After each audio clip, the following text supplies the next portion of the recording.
Hai Sobat Negeri, Nusantara memiliki posisi yang sangat strategis dalam hubungan internasional. Karena itulah kebudayaan di wilayah ini banyak dipengaruhi oleh bangsa lain, termasuk salah satunya budaya dari Tionghoa.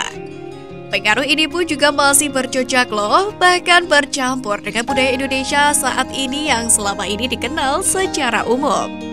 Akulturasi dari kebudayaan Tionghoa ini bisa dilihat mulai dari bangunan, makanan, hingga bahasa. Merangkum dari berbagai sumber berikut ini adalah ulasan mengenai akulturasi budaya Tionghoa di Indonesia. Yang pertama, pengaruh terhadap bangunan. Akulturasi bangunan dengan kebudayaan Tionghoa di Nusantara begitu beragam. Jenis awalnya adalah penggabungan elemen antara bangunan khas Nusantara ditambah dengan pernak-pernik khas Tionghoa. Misalnya saja pada makam Sunan Gunung Jati di Cirebon. Makamnya dipenuhi dengan keramik dari berbagai dinasti Tionghoa seperti Song dan Ming. Fenomena ini juga bisa ditemukan pada Masjid Merah Panjunan yang didirikan pada 1480 silam. Pengaruh Tionghoa di Cirebon memang cukup besar karena hal ini mengingat pada masa lalu Kesultanan Cirebon merupakan kerajaan yang memiliki hubungan internasional yang kuat dengan budaya Tionghoa. Selain itu, akulturasi budaya ini juga muncul secara arsitektur. Misalnya, pada masjid pertama Kesultanan Banten yang dibangun Syarif Hidayatullah pada 1522 hingga 1570. Ketika masjid ini didirikan, disebutnya sebagai Masjid Cina atau Masjid Pecinan. Lalu yang kedua, pengaruh terhadap bahasa. Tidak hanya dalam pembangunan, masyarakat Tionghoa juga mengenalkan beberapa jenis teknologi anyaman dan sajian yang diperdagangkan. Misalnya, para pedagang pikul yang dahulunya banyak dirintis oleh orang Tionghoa.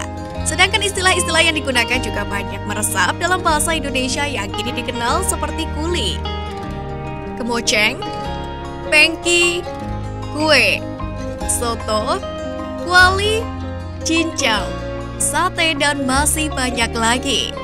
Dalam hal makanan juga terserap antara budaya Tionghoa dan Nusantara.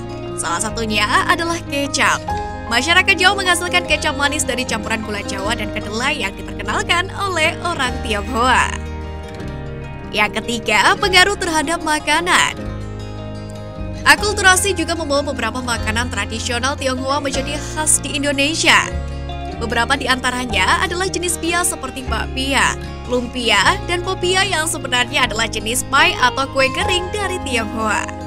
Adaptasi ini juga akhirnya mengalami perubahan bentuk berdasarkan kebudayaan setempat.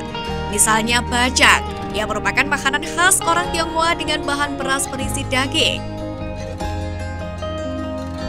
Tetapi setelah diadopsi di beberapa daerah, terjadi perubahan bahan seperti lemper, jaje bantal Bali, lepat, arem-arem, dan puras dari Sulawesi Selatan.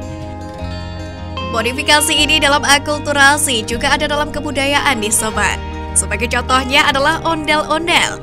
Masyarakat Betawi yang merupakan percampuran dari berbagai etnis suku menggunakan ondel-ondel yang sebenarnya diadopsi dari barong Tionghoa. Nah, itulah sedikit rangkuman akulturasi budaya dari Tionghoa di Nusantara. Terima kasih sudah menonton video ini. Untuk video selanjutnya jangan lupa klik like dan subscribe ya. Sampai jumpa di video selanjutnya.